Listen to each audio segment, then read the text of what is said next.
Hey guys, you watching future will, this is Varun Prajapati. जैसे कि guys हम अपनी बेसिक इंग्लिश की सीरीज को कंटिन्यू कर रहे हैं और आज हम एक नई टॉपिक के साथ आगे बढ़ेंगे, दैट इज वर्ब। तो आज हम वर्ब की कुछ बेसिक तैयार करने की कोशिश करेंगे, ठीक है। तो without wasting any more, let's start the class. तो चलिए दोस्तों, शुरुआत करते हैं अपने नई टॉपिक की, दैट इज वर्ब। देखिए, सबसे पहले हम कोशिश करते हैं कि वर्ब होती क्या है, हम उसकी डेफिनेशन जानने की कोशिश करते हैं कि वर्ब होती क्या है। देखो, डेफिनेशन अगर जानने की कोशिश करें तो डेफिनेशन हमारी कहती है कि वर्ब्स डिस्क्राइब द एक्शन और state of a subject in a sentence. यानी कि किसी भी सेंटेंस में सब्जेक्ट यानी कि डूअर का जो एक्शन है, एक्शन बोले तो कार्य, यानी कि हमारे सेंटेंस में सब्जेक्ट द्वारा, डूअर द्वारा क्या काम हो रहा है वो कहलाता है हमारा वर्ब। देखो, दो वर्ड है हमारे पास, एक है एक्शन और एक स्टेट। एक्शन स्टेट को हम आगे समझते हैं, सबसे पहले हम देख लेते हैं। देखो, सेंटेंस को सबसे पहले हमें स्प्लिट करना आना चाहिए माय डियर। हम जानते हैं कि सब्जेक्ट किसे कहते हैं, कि सब्जेक्ट वो होता है कि सेंटेंस में जो भी करता धरता होता है, कामकाज जो भी कर रहा है, जिसके द्वारा हो रहा है, वो हमें कहते हैं सब्जेक्ट, ठीक है। आगे हम वर्ब की बात कर रहे हैं, तो वर्ब क्या कह रहा है कि भैया सब्जेक्ट द्वारा जो भी कार्य किया जा रहा है हमारे सेंटेंस में, वो होता है हमारा वर्ब। देखिए, एक एग्जाम्पल की मदद से समझने की कोशिश करते हैं। यहाँ भी लिखा हुआ है कि आयुष इज रनिंग, क्या कर रहा है, आयुष इज रनिंग, आयुष क्या कर रहा है, दौड़ रहा है। तो आयुष तो होगा हमारा सब्जेक्ट माय डियर, क्या कर रहा है, सब्जेक्ट। जैसे कि हमारी डेफिनेशन कहती है कि सब्जेक्ट द्वारा जो भी एक्शन और स्टेट होता है हमारा सेंटेंस में, वही होता है हमारा वर्ब। देखो, आयुष सब्जेक्ट द्वारा क्या हो रहा है, यहाँ पे दौड़ा जा रहा है, क्या आ रहा है, दौड़ा जा रहा है। तो दौड़ना भी क्या होता है हमारा वर्ब, क्रिया है, क्या है हमारी क्रिया, काम करना। तो जी रनिंग क्या हो जाएगा हमारा वर्ब माय डियर। समझ में आ रहा है चीजें। तो वर्ब एग्जैक्टली कहती क्या है कि सेंटेंस में जो भी एक्शन होता है माय डियर, क्या होता है, एक्शन, तो वो हमारा कहलाता है वर्ब, ठीक है। तो देखो, वर्ब क्या है, दो तरीके से हमें चीजों को समझने की कोशिश करनी है कि सबसे पहले होता है हमारा एक्शन और स्टेट, एक्शन और स्टेट। आगे चीजों को एक्शन और स्टेट समझते हैं। वर्ब को हमने क्या कर दिया, आगे दो तरीके से डिवाइड कर दिया माय डियर। हमने क्या किया, वर्ब को दो तरीके से डिवाइड कर दिया। एक हमारी हेल्पिंग वर्ब, दूसरी हमारी main verb. Helping verb, main verb क्या होती है हम समझते हैं। देखो, हेल्पिंग वर्ब क्या कहती है, हमें सेंटेंस में उसकी स्टेट और पोजीशन के बारे में बताती है। क्या करती है हेल्पिंग वर्ब, हमें सेंटेंस में सब्जेक्ट का, क्या करती है, सब्जेक्ट जो हमारे पास आयुष, श्रेया, दे एंड शैलिन, ये क्या हमारे सब्जेक्ट हैं सारे के सारे।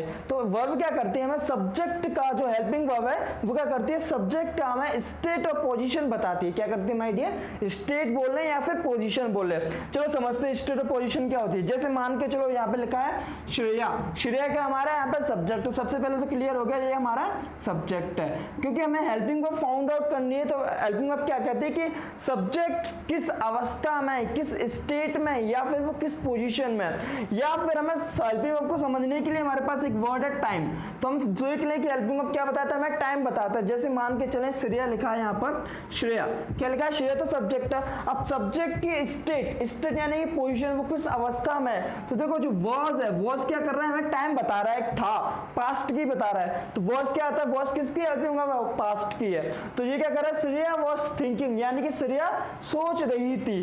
तो ये वॉज क्या कर रहा है, हमें टाइम बता रहा है माय डियर, क्या बता रहा है, टाइम। तो हम इसको क्या बोलेंगे, हेल्पिंग वर्ब। ये क्या है हमारी हेल्पिंग वर्ब। तो हेल्पिंग वर्ब हमें क्या बताता है माय डियर, हमें बताता है स्टेट और पोजीशन, या फिर हम बोले टाइम। इसी में आगे देख लें, जैसे लिखा हुआ वहां पे दे क्या है हमारा सब्जेक्ट, क्या माय डियर, सब्जेक्ट। अब जैसे हम पढ़ने की कोशिश करें, दे आर जंपिंग, क्या लिखा है my dear, they are jumping. तो देखो, सब्जेक्ट ये कर रहा है, जंप कर रहा है, क्या कर रहा है, जंप, क्या कर रहा है, जंप। तो कुछ आर है, आर यहाँ क्या शो कर रहा है, उनका स्टेट या फिर पोजीशन, या फिर बोल रहे हैं हम इसका टाइम। तो स्टेट क्या कर रहा है हमारा, सब्जेक्ट क्या कर रहा है, हमें आर यानी कि प्रेजेंट की बात हो रही है माय डियर, क्या कर रही है, प्रेजेंट। तो इनकी स्टेट और पोजीशन क्या है, प्रेजेंट में, क्या है माय डियर, प्रेजेंट में। तो जो आर है हमारी क्या है, हेल्पिंग वर्ब। तो हेल्पिंग वर्ब को समझने के लिए तीन शब्द में जानना बहुत जरूरी है। एक हमारा स्टेट, एक हमारा पोजीशन और तीसरा हमारा टाइम। तो स्टेट, पोजीशन और टाइम, ये तीन वर्ड जो हमें क्लैरिफाई करने की जरूरत है अगर हमें हेल्पिंग वर्ब समझने की जरूरत है, ठीक है। ये होगा हमारा हेल्पिंग वर्ब। आगे बढ़ते हैं मेन वर्ब की तरफ, ठीक है। देखो, मेन वर्ब क्या होता है, मेन वर्ब हमें एक्शन बताता है माय डियर, क्या करता है, एक्शन।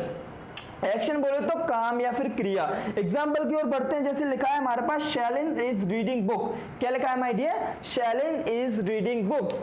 तो देखो यहाँ जो सब्जेक्ट है हमारा शैलेंद्र, क्या है हमारा सब्जेक्ट जो शैलेंद्र है माय डियर, वो क्या कर रहा है? इज रीडिंग बुक, पढ़ रहा है। क्या कर रहा है? पढ़ रहा है। वो क्या कर रहा है? एक्शन कर रहा है। तो इज जो हो गया है, इज क्या है? हमारी पोजीशन बता रहा है, यानी कि प्रेजेंट में क्या कर रहा है? प्रेजेंट में। यहाँ पर हेल्पिंग वर्ब बड़ी क्लियर होनी चाहिए कि हेल्पिंग वर्ब किस टेंस की है। हेल्पिंग वर्ब अगर टेंस की मालूम होगी तो हम हेल्पिंग वर्ब को इजीली फाउंड आउट कर पाएंगे। देखो तो हेल्पिंग वर्ब किसकी है जी? प्रेजेंट की है। तो जो सब्जेक्ट है हमारा, एक तो हमारा होगा जी हेल्पिंग वर्ब, यानी कि जी हम प्रेजेंट की बात कर रहे हैं। अब हमें एक्शन फाइंड आउट करना है। क्या करना है? एक्शन। तो एक्शन क्या हो रहा है यहाँ पर? रीडिंग। तो हमने अभी एक्शन की डेफिनेशन जानने की कोशिश की थी वर्ब की, कि जो हमारा सब्जेक्ट द्वारा जो भी काम हो रहा है, क्या है माय डियर? सब्जेक्ट द्वारा जो भी काम हो रहा है वो हमारा होता है एक्शन, यानी कि वर्ब कहते हैं। देखो जो रीडिंग है, रीडिंग क्या है? हमारा मेन वर्ब है। क्या है? मेन वर्ब, मुख्य क्रिया, यानी कि हिंदी में बोले तो मुख्य क्रिया का मेन काम क्या हो रहा है। आगे अगर हम बात करें एक्शन को माय डियर, दो तरीके से हमने डिवाइड किया है एक्शन को। क्या किया है? एक्शन को दो तरीके से, यानी कि एक्शन दो तरीके से हो सकता है, या फिर मेंटली या फिर फिजिकली। फिजिकली कैसे? जैसे मैं आपसे बात करूं कि मोहित दौड़ रहा था। क्या कर रहा है? जैसे मैंने एग्जाम्पल ले लिया मैंने कि आयुष इज रनिंग। आयुष क्या कर रहा है? दौड़ रहा है। तो फिजिकली वो दौड़ रहा है, वो पैर चला रहा है तभी तो दौड़ पा रहा है। तो हम क्या कहते हैं? एक्शन को हम दो तरीके से समझ सकते हैं, एक होगा हमारा फिजिकली और एक होगा मेंटली। तो मेंटली क्या, फिजिकली क्या कहता है कि जब हम अपने बॉडी के किसी भी पार्ट का यूज करते हैं माय डियर एक्शन करने में, एक्शन जनरेट करने में, तो वो होता है हमारा फिजिकली। तो फिजिकली हम क्या कर रहे हैं? रनिंग, यानी हाथ पैरों को चला रहे हैं तभी तो हम दौड़ पा रहे हैं। तो एक हो गया हमारा एक्शन का पार्ट, यानी कि फिजिकल। दूसरा बात करें मेंटली। अब मेंटली में देखिए, Shreya is was thinking. Mentally में बस कुछ मत सोचना, सोचने की जरूरत है कि मेंटली में सिर्फ हम अपना दिमाग यूज करते हैं। मेंटल का मतलब क्या होता है? कि हम अपना दिमाग यूज करते हैं। तो मेंटली का मतलब क्या है? जैसे श्रेया वाज थिंकिंग, तो एक जो दो मेन वर्ब तो हमें पता है कि मेन वर्ब ये है। अब मेन वर्ब दो तरीके के होते हैं, फिजिकल एंड मेंटल। अब मेंटल क्या कहता है? कि हम दिमाग यूज करते हैं। तो सोचने में, थिंकिंग का मतलब क्या होता है? सोचना। तो सोचने में क्या खर्च होता है हमारा? फिजिकल या मेंटल? हम क्या करते हैं? मेंटल, यानी कि मेंटल हमारा क्या होता है? यूज होता है। तो हमारा एक्शन दो तरीके से क्लियर हो गया, एक होता है फिजिकल और एक मेंटल। फिजिकल में क्या होता है माय डियर? कि चीजें हम फिजिकली यूज करते हैं, ठीक है। और मेंटल क्या होता है? मेंटली में हम अपना दिमाग खर्च करते हैं। तो एक्शन आई थिंक मैं जो एक्शन हमारा वो क्लियर हो गया है कि जैसे एग्जांपल रनिंग क्या है हमारा? फिजिकल, यानी कि जब हम अपना फिजिकल का कोई भी पार्ट यूज करते हैं। एंड जो थिंकिंग है, यानी कि मेंटली हम अपना दिमाग खर्च करते हैं। तो जो जो दो चीजें यहाँ पर फिजिकल मेंटल माइंड आगे क्लियर हो गई है, ठीक है। इसी के साथ हम आगे बढ़ते हैं। तो चलिए दोस्तों शुरुआत करते हैं। हम सबसे पहले समझते हैं हेल्पिंग वर्ब को और अच्छी तरीके से समझने की कोशिश करते हैं।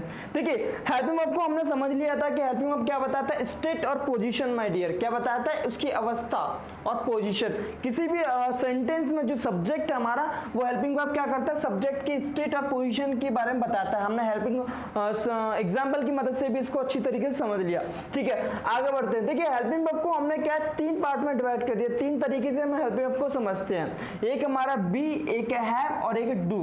टू डू, टू हैव और टू बी। ये फॉर्म हमने लास्ट लेक्चर जो हमारे इंग्लिश के बेसिक इंग्लिश की जो सीरीज है लास्ट, वो हमने इन तीनों वर्ब को किस तरीके से टेंस की जो फॉर्म है हेल्पिंग वर्ब है, उसको हेल्पिंग वर्ब को किस तरीके से जनरेट करते हैं, तीन की मदद से हमने अच्छी तरीके से समझ लिया था माय डियर, ठीक है। और अच्छी तरीके से समझने के लिए देखिए वी की कितनी फॉर्म्स होती है माय डियर? हम जानते हैं बी की 5 फॉर्म होती है। क्या होती है? बी की 5 फॉर्म होती है। एक है इज, एम, आर, वॉज, वर। उसी तरीके से हैव की 3 फॉर्म होती हैं, has, have and had. Do की भी 3 फॉर्म होती है माय डियर, डू, डज और डिड।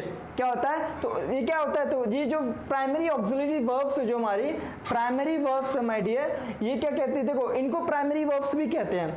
3 फॉर्म में डिवाइड कर दिया इनमें, 3 तरीके से इनको डिवाइड कर दिए। बी के जिसमें कि 5 फॉर्म होती है माय डियर, टू हैव का इसमें 3 फॉर्म होती है, डू की 3 फॉर्म होती हैं, ठीक है। अब क्या कहते हैं? देखो यहाँ पर अगर देखा जाए तो ये जो हमें दिख रही हैं, ये जो फॉर्म्स दिख रही है वो हमारी सारी की सारी प्रेजेंट में यूज होती है माय डियर। क्या होती है? सारी की सारी प्रेजेंट में। चलो आजा देख लेते हैं। देखो इज एम आर है वो प्रेजेंट कंटिन्यूअस में यूज होती है, हैज और हैव प्रेजेंट परफेक्ट में यूज होती है, डू डज है वो किस में हमारा प्रेजेंट इंडेफिनिट माय डियर। तो जो हम पता लगा सकते हैं कि जो तीनों चारों पांचों वर्ब हैं, जितने भी वर्ब्स दिख रहे हैं हमें, वो सारी की सारी प्रेजेंट में यूज होती है माय डियर।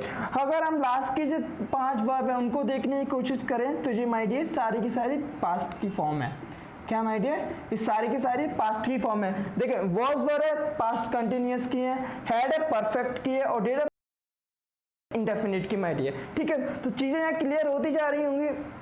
अब यहाँ देख लेते हैं कि जो हमारा टेंस है, टेंस में इन वर्ब को किस तरीके से यूज करते हैं हम। देखिए आगे बढ़ चलते हैं। तो यूजेस इन टेंस में हम क्या समझने की कोशिश करेंगे माय डियर। यहाँ हम देखते हैं कि जितने भी वर्ब्स है हमारी, हमने अभी जनरेट की थी इन 3 की मदद से, ये जो है हमारे अगर जो सेंटेंस है, टेंस में क्या होता है, जो सेंटेंस है उसमें अगर सब्जेक्ट हमारा क्या हुआ, सिंगुलर है, तो ये सारी की सारी वर्ब आएंगी। क्या आएंगी? ये सारी की सारी इज, was, has और does, ये सारी सारी सिंगुलर सब्जेक्ट के साथ आएंगे माय डियर। और जो हमें दिख रही है am, are, were, have and do, ये क्या आएंगे जब हमारा सेंटेंस में सब्जेक्ट क्या हुआ माय डियर, प्लूरल। और सिंगुलर प्लूरल को हम जानते हैं क्या कहते हैं कि अगर जो एक हो, जो हमारा सब्जेक्ट हो, अगर वो वन है, सिंगल है, तो वहाँ हम क्या बोलेंगे उसे सिंगुलर। और प्लूरल जो हमारा क्या होगा जब एक से अधिक होता है। ठीक है, कुछ एग्जाम्पल दिए माय डियर, एग्जाम्पल की मदद से हमें समझने की कोशिश करते हैं। ठीक है, इन 2 वर्ब को और ध्यान दे लें तो जो हैड और डिड है, ये माय डियर हमारी पास्ट फॉर्म है, कॉमन सब्जेक्ट है, यानी कॉमन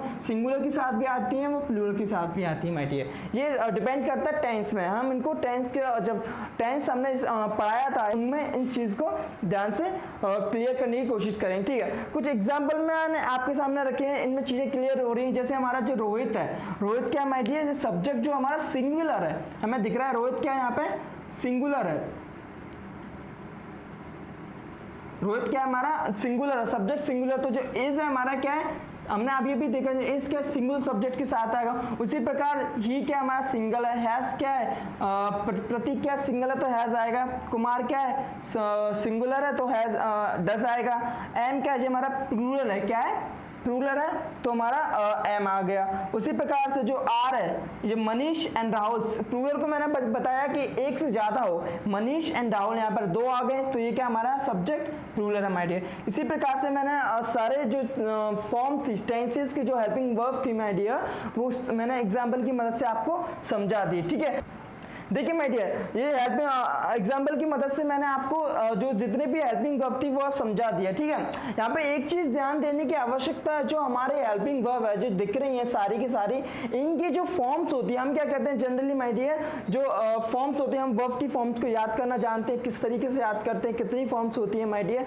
फर्स्ट की वर्ब की first form, second form, third form और फोर्थ फॉर्म।